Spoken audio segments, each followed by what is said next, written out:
नमस्कार.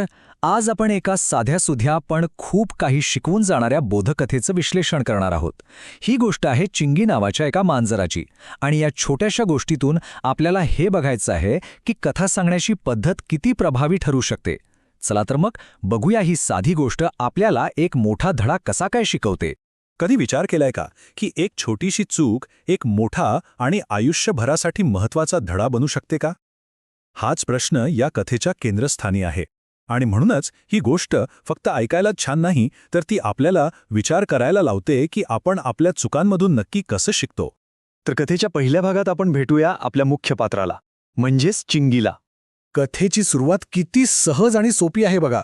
एकाच वाक्यात आपल्याला गाव आणि आपलं मुख्य पात्र दोन्हींची ओळख पटकन होऊन जाते. त्यामुळे आपण लगेचच कथेच्या विश्वात सामील होतो.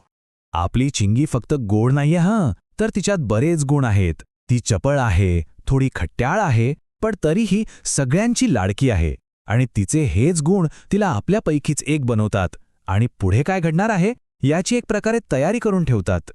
आता आपण वळूया कथेच्या दुसऱ्या भागाकडे, जिथे खरा संघर्ष सुरू होतो, म्हणजे मोह, त्यानंतर घडलेली कृती आणि मग त्याचे परिणाम.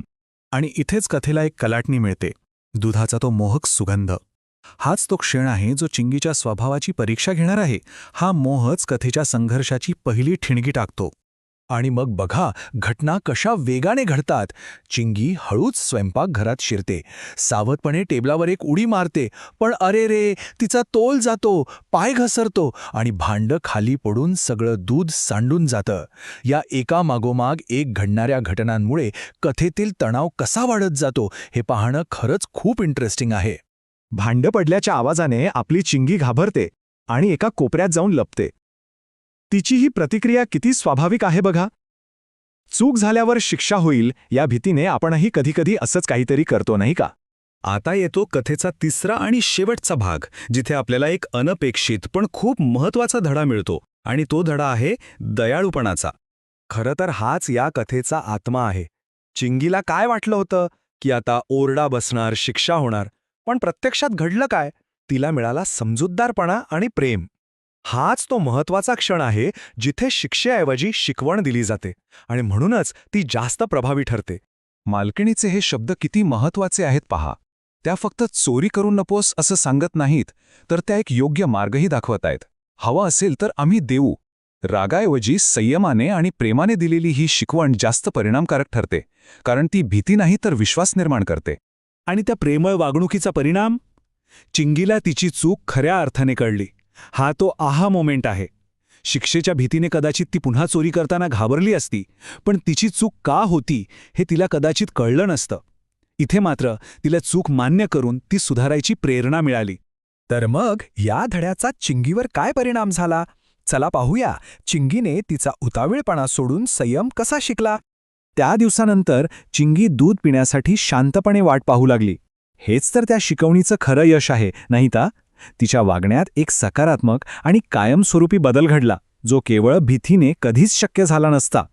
बरं, आता या कथेच्या खऱ्या बोधाचं विश्लेषण करूया आणि तिचा जो मुख्य संदेश आहे तो नीट समजून घेऊया. या कथेचा स्पष्ट संदेश आहे, आपल्याकडून चूक झाली तर ती मान्य करून सुधारायला हवी. ही संपूर्ण कथा याच एका महत्त्वाच्या विचाराभोवती विणलेली आहे.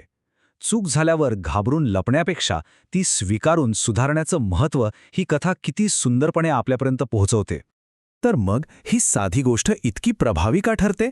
याचं कारण म्हणजे यात एक आपल्यासारखं वाटणारं पात्र आहे. ती मोहाला बळी पडते, पण सगळ्यात महत्त्वाची गोष्ट म्हणजे इथे शिकवण्यासाठी दयाळूपणाचा वापर केला जातो, शिक्षेचा नाही.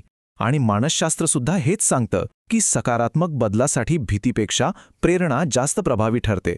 आणि शेवटी तिच्या वागण्यात झालेला स्पष्ट बदल दाखवून ही कथा त्या शिकवणीचं यशच आपल्यासमोर सिद्ध करते. आणि हे सगळं आपल्याला एका मोठ्या प्रश्नावर विचार करायला लावतं. असे नेमके कोणते धडे आहेत जे ओरडून किंवा शिक्षा करून नाही, तर केवळ प्रेमाने आणि दयाळूपणानेच अधिक चांगल्या प्रकारे शिकवले जातात? विचार करण्यासारखी गोष्ट आहे, नाही का?